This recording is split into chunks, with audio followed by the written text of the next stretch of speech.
I'm Erin McDade. I work for Architecture 2030. I'm our Senior Program Director. That was awkward.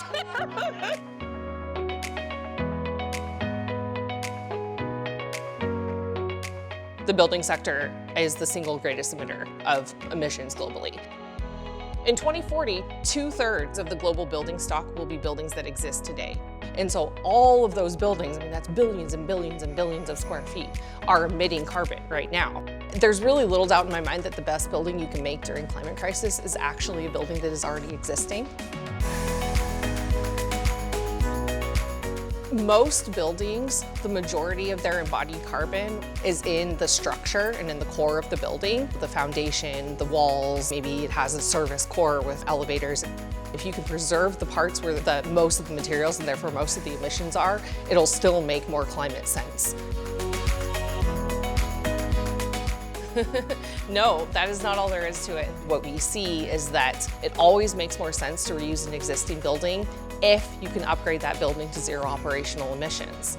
So no, you can't just renovate a building and do whatever you want with it. Making sure that you're getting rid of all those operational emissions is absolutely critical. But if we can do that to every existing building in the world, then we have solved a significant amount of the climate change issue. But you can't forget about the embodied carbon emissions of those upgrades. You're saving a bunch of embodied carbon, you're upgrading to zero operational emissions, and in that upgrade process, you're using carbon sequestering materials. Win, win, win. It is literally impossible for us to solve the climate emergency without massive building reuse across the world.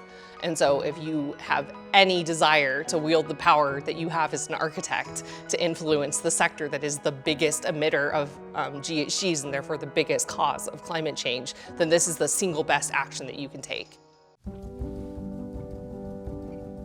Because you are retaining a significant amount of the building, and again, those really material intensive part, it is almost always going to also be cheaper to upgrade that building.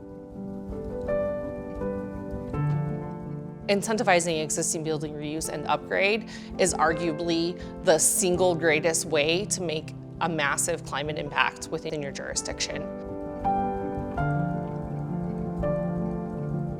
That's one of the reasons that my colleagues and I developed the CARE tool. Well, it's a pre-designed tool. It's at that point where you're standing there and you're looking at your building, you're thinking, what am I gonna do? Am I gonna retrofit it? Am I gonna tear it down? Am I gonna build new? You do not need to have an in-depth knowledge of how buildings work. The CARE tool will dynamically output charts and a table that shows you what the total carbon emissions of each of those choices would be.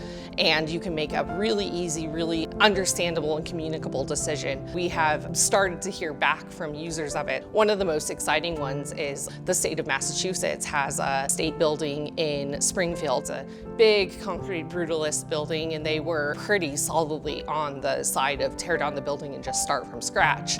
And CARE tool users were able to go and communicate to the state that, look, this is the carbon impact of what your plan is right now. I mean, I think all of us, architects, engineers, planners, we all went into this field because we are creative and we're problem solvers, right? And I think that there is no greater opportunity to flex our creative muscles and to solve a tremendous problem than looking at how can the building sector address climate change. Specifically when we're looking at existing building reuse. The creative opportunity for reuse design by architects and engineers is just massive. I think it's so much more exciting and compelling, honestly, than starting a clean slate and looking at new construction.